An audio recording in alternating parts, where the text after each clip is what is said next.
Sir cinema ரொம்ப கஷ்டத்து இருக்குது sir.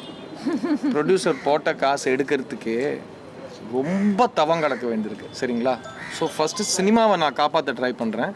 அதுக்கப்புறம் அதை தாண்டி என் ரியல் லைஃப்பில் நான் டெய்லி மக்களுக்கு ஹெல்ப் பண்ணிகிட்ருப்பேன். அதை நான் வெளியில் பேசி அதுக்காக பிரசுத்தம் தேட விரும்பலை. அவங்க லைஃப்பில் மற்றவங்களுக்கு ஹெல்ப் பண்ணுறதுங்கிறத அவங்க தானாக நினச்சி பண்ணிக்கிட்டோம். இதனால நீங்கள் புஷ் பண்ணீங்க, அதனால அவங்களுக்கு நீங்கள் கொடுங்க. என்னால் புயல் வரல. என்னால் நான் ஒரு வார்த்தை சொல்லி புயல் வந்து நிறைய பேர் பாதிக்கப்பட்டாங்கன்னா அந்த ரெஸ்பான்சிபிலிட்டி நான் எடுத்துக்கிறேன்.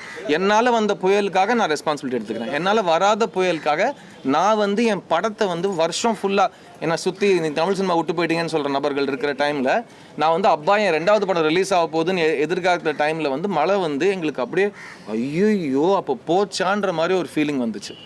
அதை தாண்டி எங்கள் ப்ரொடியூசரோடு நாங்கள் சேர்ந்து நின்று அவர் வந்து சென்னை வெதர்மேனோட ஹெல்ப் எடுத்துக்கிட்டு பெரிய பெரிய எக்ஸ்பர்ட்ஸோட ஹெல்ப் எடுத்துக்கிட்டு கண்டிப்பாக மழை வரும் இல்லை சார், பிகாஸ் இந்த தேதி பிடிக்கிறதுக்கே எங்களுக்கு 6 மாதம் ஆயிடுச்சு. அப்படி ஒரு 2 நாள் முன்னாடி தேதி தள்ளி போடுற அளவுக்கு நாங்களாம் பெரிய ஆளுங்க கிடையாது. நாங்கள் நம்புகிற கடவுள் ஒரே ஒரு கடவுள் தான், ஆடியன்ஸு. ஸோ அந்த ஆடியன்ஸ் ஃபஸ்ட்டு படம் காசு கொடுத்து படம் பார்த்து இந்த படம் நல்லா இருக்குது அந்த படத்தை ஓட வச்சாங்கன்னா அதுதான் எங்களை காப்பாற்றுற ஒரு கருவியை நான் பார்க்குறேன்னு தவிர அப்புறமா இதனால மற்றவங்களுக்கு ஹெல்ப் பண்ணுறது டைரெக்டாக கனெக்ட் பண்ணுறது I don't think it's a good comparison.